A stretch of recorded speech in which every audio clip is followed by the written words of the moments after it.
really gloomy out today. I wouldn't be surprised if a lot of us wrote the same things. Remind yourself of who you are and what you have to offer. Set myself something really bold, really scary that at one point that year I felt with conviction that I would never do. And I did it. I have 10 prompts for you today, and I thought that I could do it with you in real time. So all you need is a pen and paper, or if you're not much of a writer, that is completely fine. A laptop, a phone, anything. And we're just gonna get straight into it. I have my journal here. This one I picked up in Florence. It has Venus on it. I love her. And then my very favorite pens to journal with are Muji pens. This is the 0.5. So we're going to split these prompts into 2 sections. The first 3 are going to be reflecting on either your year that you've had, if you are doing this at the end of the year, or just the past few months. The second section is going to be setting intentions for 2025 or just for the next few months ahead. I am going to share some of my answers as we go. Obviously, there are some answers I won't share because I think that if you are new to journaling, the prompts are really helpful, but it's also nice to hear some examples as well. Like, okay, that's something I could say, I resonate with that, blah, blah, blah. So we're either talking to somebody in this day and age, or we're like scrolling, and it's like, there's so much information coming in all the time. It's hard to know which thoughts are your actual genuine thoughts and which thoughts are like somebody else's. I always like to take a moment to just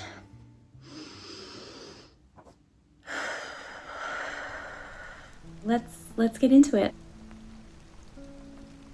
For the first prompt, I want you to list 3 wins. They could be from the last year or from the last couple of months. I've been seeing this really beautiful trend online at the moment. I mean, you've probably seen it, but it starts out with the person saying, I just haven't accomplished anything this year, and then suddenly it cuts to, I was an amazing friend this year, I was an amazing daughter this year, I did this, and all of these little wins suddenly come to light. And it's just a nice place to start, isn't it? It's nice to start with recognizing how amazing you are, and what you've done. So 3 wins. I'm just gonna be writing on my knee.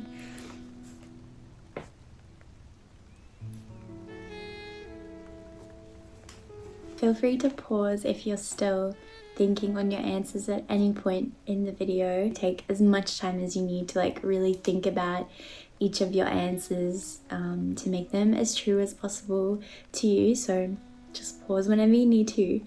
I'm going to share a couple of the wins that I wrote down. I moved from Australia to the UK, which even the decision in itself is a win to me, and to pack up everything and leave behind a very comfortable life in search of something exciting and uncertain. I'm immensely proud of myself for doing that regardless of the outcome. Another win I wrote down was I rekindled some old friendships this year that I felt I had drifted from for no apparent reason. I felt myself thinking about these women, and I was like, would it be that scary to touch base? We used to be best friends, and now we talk, now we are a fully fledged adult friendship. Again, it's a win trying it out and reaching out, and it just so happened to work out really well. But that's another thing with this prompt, is that a win doesn't have to be a physical achievement. It can be just trying something, putting yourself out of your comfort zone,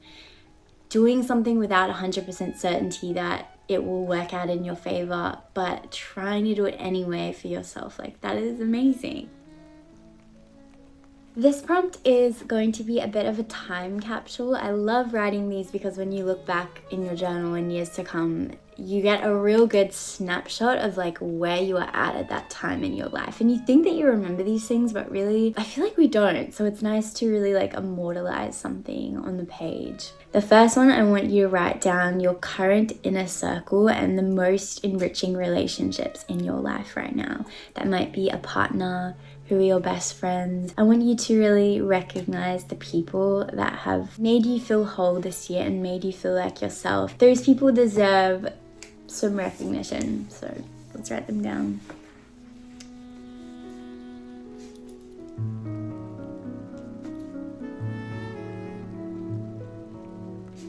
feel like I'm writing a list for like my 18th birthday party. Like, who am I gonna invite? Now, I want you to take a mental note to reach out to these people in the next week or so and make it known that they are important to you in your life. The next mini prompt within this time capsule is going to be how I spend my days. Now you could split this up into like your weekdays, you know, what is your job? Recently I've been loving this breakfast. This is the kind of movement I've been doing recently. This is the kind of projects that I'm working on. You can dot point it, you can write a whole like paragraph, you can really do whatever you feel.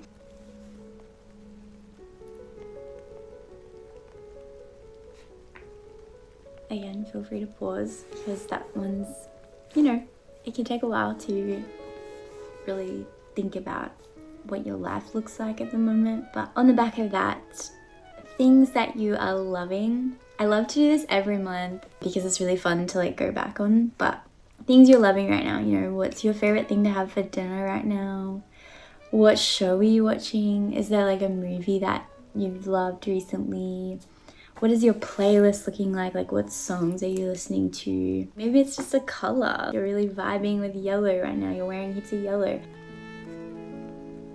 I'm actually gonna write Sabrina Carpenter's blush because I've been like changing my makeup a little bit thanks to her, like adding extra blush because I love how it looks. What have I been reading recently? Get super honest. What is your biggest internal struggle at the moment? This is important to write down now and honestly, maybe even monthly, because you can really see whether something is a fleeting issue that is a product of your environment, say, that will go away eventually, or like this has been plaguing me for months, for years. Okay, I can see now this is something that I need to work on deeper, whether that is with a therapist or with a friend. It can be really easy to pretend like your current issue is something new, even if deep down you know that you have struggled with this for a long time. I mean, I can speak for young women. I know that body image and relationship with food and exercise, addiction, these things can be very recurring and your brain can be quite crafty. You're like, oh, I'm just like experiencing this now, when deep down you know it might be since you were like 14 years old. You know what I mean? And this is just coming from, like, I'm being super transparent with you. There are things that I struggle with that I've always struggled with. Ever since I remember remembering things, I have struggled with. And there are new things that are cropping up as well. Try to be as self-aware as possible with this one. And don't let it get you down either. Like, don't think, oh my goodness, like this is still a thing. Like, of course it fucking is. Some of these things are really hard to navigate and work through, and it takes years to overcome these struggles, right? Chances are it's recurring for so many other people as well. We're all living in the same society, so I wouldn't be surprised if a lot of us wrote the same things. And there's something really sad but also really beautiful in that. There is support like all around you because so many people will understand.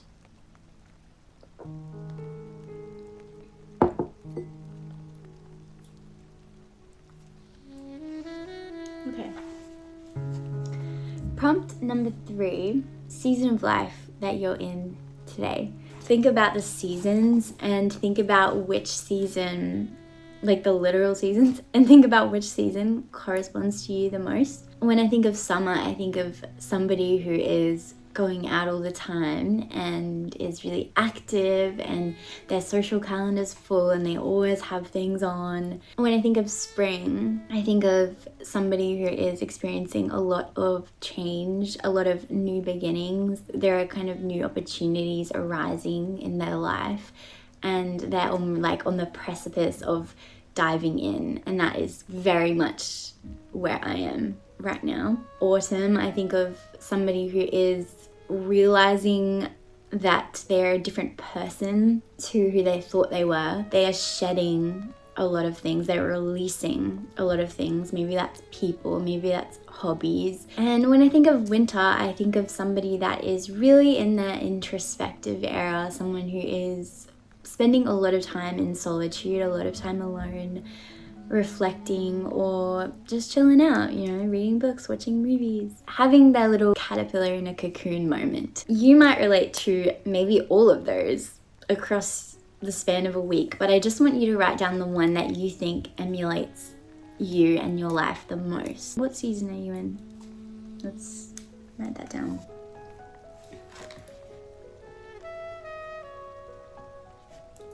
/the future, setting our intentions. The rest of the prompts are going to be not really reflecting so much, more looking ahead, being proactive. The fourth prompt is the exact same question, season of life, but I want you to identify which season you want to be in X amount of time. Maybe that is at the end of 2025. That's what I'm going to do personally.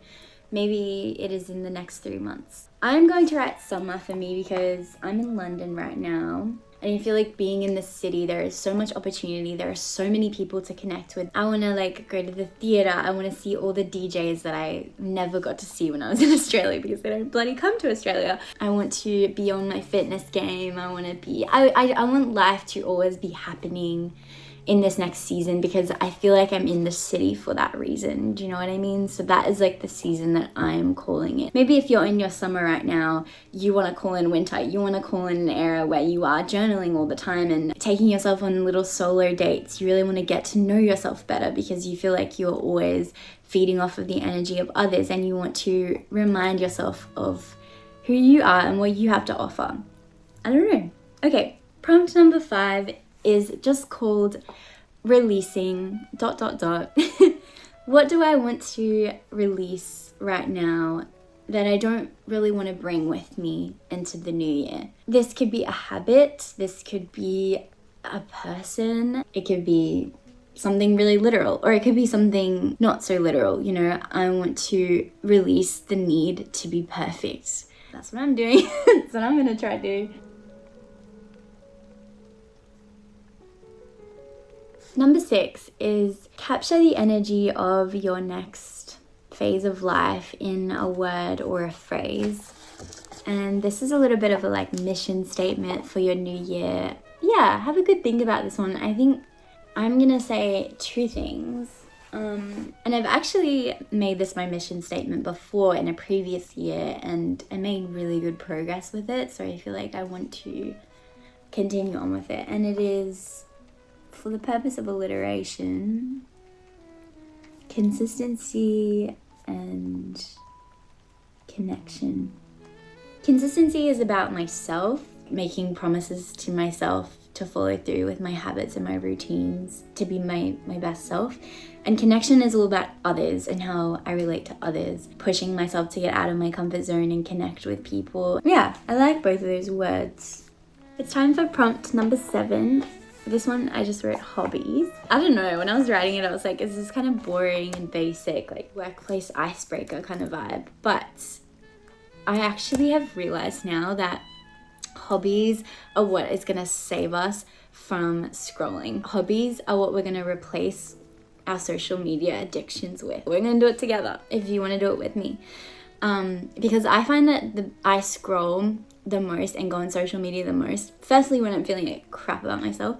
Secondly, when I'm bored. Nothing else sounds better. But do I really want to be sitting there scrolling for hours? Like, not really. So if I had something else that I could replace that with, I would just scroll less. I'd be on my phone less. This year for me, reading became a massive hobby of mine. And look, sometimes no matter how much I love the series I'm in the middle of or whatever, sometimes I am like, nah, I'm just gonna scroll on reels. Like, I don't want to read.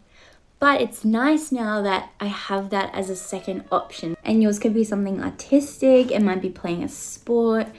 I know running is another hobby of mine. And like lifting weights, making Pinterest boards, and Spotify playlists. These are all things I could be doing instead of going on my phone. Oh, what's another one that I've been loving? Cooking. I think hobbies also make you a really interesting person because they give you loads to talk about. You can almost like educate people around you on what you're learning. You can even get people to do the hobbies with you, like enter book clubs, enter run clubs. Like, oh my gosh, like the amount that hobbies have actually added to my life in the last year. Oh my god, I could make a whole other video on hobbies. I've talked about it for long enough. Let's just cut it there. I think my voice is getting really husky because I've been talking for like 35 minutes. Let's just bring it back. I'm having fun with this though. Okay. A bold goal. The reason why I put it after hobbies is because I think if you find a way to set yourself a really challenging goal but you connect it to one of your hobbies, you're more likely to enjoy the process of achieving it. It has to be something that feels right now like, I don't think I can do that. Think big, you know what I mean? Like, think big, because if you don't, you're kind of cheating. You're not going to feel that satisfaction if you complete your goal, because you're always going to have known in the back of your head, like, I was always going to do that. I'm looking at my hobbies right now and I'm thinking, I have reading, so I could set myself a bold reading goal, like 50 books, say, which is a big number for me based on how much I'm currently reading at the moment. If I read 50 books by the end of the next year, I would be like ecstatic, because that's like 50 new stories in my mind, and I at this moment sitting right here am like, how will I ever find the time for that? I don't know how I'll ever do that. A bold goal for me could be a specific running distance. A great example is last year I set myself a goal to run a half marathon in 2024. I did it in June. But you guys, I know that this is such a thing on social media right now, like everybody's running, and everybody's running big distances at fast speeds. So like doing the half marathons, like, yeah, whatever. Guys, when I tell you, like, I never ever in a million years thought I could run that distance. I mean it. Like, seriously, a lot of people are like, if I can do it, you can do it. But I'm serious. Like, I did not have an athletic bone in my body. Like, you should have seen me in PE class in school. Like, it was embarrassing. I was training for it and I got like 4 weeks in and I was like to my mum, I think I need to switch this to a 10K, which is still a massive achievement. But I was like, I can't see myself running more than double that. So when I crossed that finish line in June and got my medal, probably one of the most euphoric moments in my life. I set myself something really bold, really scary, that at one point that year I felt with conviction that I would never do. And I did it. So that's what I'm talking about when I say set a bold goal for yourself. We can figure out how to get there later on. We can put those building blocks in place. But right now, all I need you to do is just think big. Number 9, we're almost at the end. Thank you so much for like being here with me. We're now gonna set one small goal for the first quarter of the year, or whenever you're watching this, just for the first like next 3 months. I think that if you set too many New Year's resolutions, come February, come March, things kind of get lost in the weeds. These goals should be challenging, but they shouldn't scare you. Like, you know that if you put in enough hard work, you will get there. Ooh.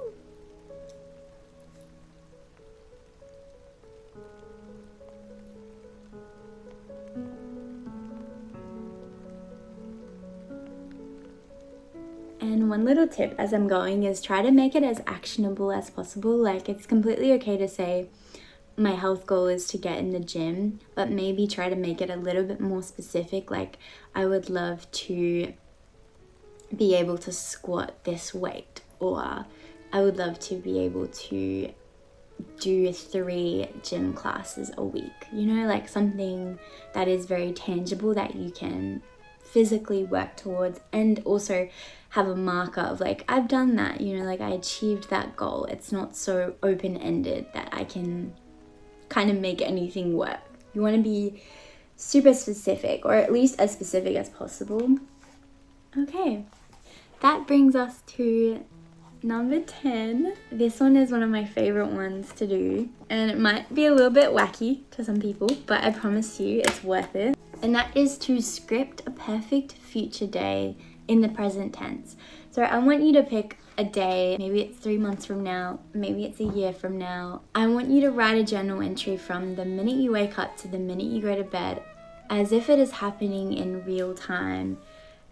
And I want it to be your dream life, or at least based off of all of these goals that we have written down. Getting yourself familiar with how that's gonna feel by using your imagination is extremely powerful, because you're bringing your mind into the frequency of the future person that you're going to become. You're getting familiar with what that person looks like. It's almost a bit of a fake it till you make it kind of situation, but I much prefer to say, because I kind of hate that one, I much prefer to say embody it until you become it. If you continue to act a certain way, there's only a matter of time before that becomes who you are. And the same could be said for like your dream life. And whether or not you think that that is absolute bullshit or not, just give it a try. I have a success story about this prompt. I won't harp on too much about it, but I did this a number of years ago when I was living at home with my family, and I wanted to have my own flat, and I wanted to move to a different job. I went on a date to this ice cream shop, and I remember like loving where it was, like loving the area. And a few months later, my best friend who I wanted to live with, we walked past the same ice cream shop, and I was like, oh my gosh, like I went here a few months ago. We have to go in, it's so good. We went in, we got an ice cream, and when we came out, we noticed that the building that it was in was actually like a rental office attached. So we looked up, and you know, what do you know, there's all these apartments above it. And I was like, wow, like I would love to live not only above this ice cream shop, but in this area that I love to spend my time in. I was like, okay, how do I make this happen? Like I have to work in the area as well, ideally, because at the time I didn't have a car. And that night I sat down and I did a journaling session where I was like waking up in that apartment, and I was walking to work at this dream job that I have. And I was coming home, and I made dinner with my roommate in my apartment, and we went downstairs and we got this ice cream for dessert. That was my life, in my real life, for 2 years. A few months later, that all happened to me, and I had the job, and I had literally what back then had been my dream. And now, of course, the goalpost shifts, as it always does, and I'm looking on to new things and new horizons, but I was living my dream life for that pocket of time. I actually forgot that I had done that, and I found that scripted entry, and it was dated and everything, and the accuracy, even in the smallest of details, was true. And I think obviously I've had to work hard to get to that point. I had to secure that flat, I had to interview and secure that job. There was physical work involved, of course. I'm never going to dismiss that fact. But by doing that scripting, I had buried it into my subconscious what a life like that would look like. And I wanted it so badly that it fueled my actions. As you can imagine, ever since then, scripting has been a big part of my journaling routine. And I'm doing it now. I'm doing it now for my life here and my future here. And yeah, I wanted to kind of end on that prompt because I want you to experience that magic. Thank you so much for being here today. I really hope that this was interactive for you, that you rode along with me even while I was like rambling on about things. I really hope that you were feeling centered and that you were really thinking about yourself and what you really want for yourself in the future. I love journaling as just a spiritual practice to reconnect with myself, and I want to implement it into my new year some more. So with that being said, if you enjoy this video, please consider liking and subscribing, and let me know if you want me to do more journaling videos in the future. And let me know if you liked this kind of like real-time journal with me kind of vibe. It was really motivating for me to actually take the time aside to think about this next chapter of my life as well. And I can only hope that I have done the same for some of you.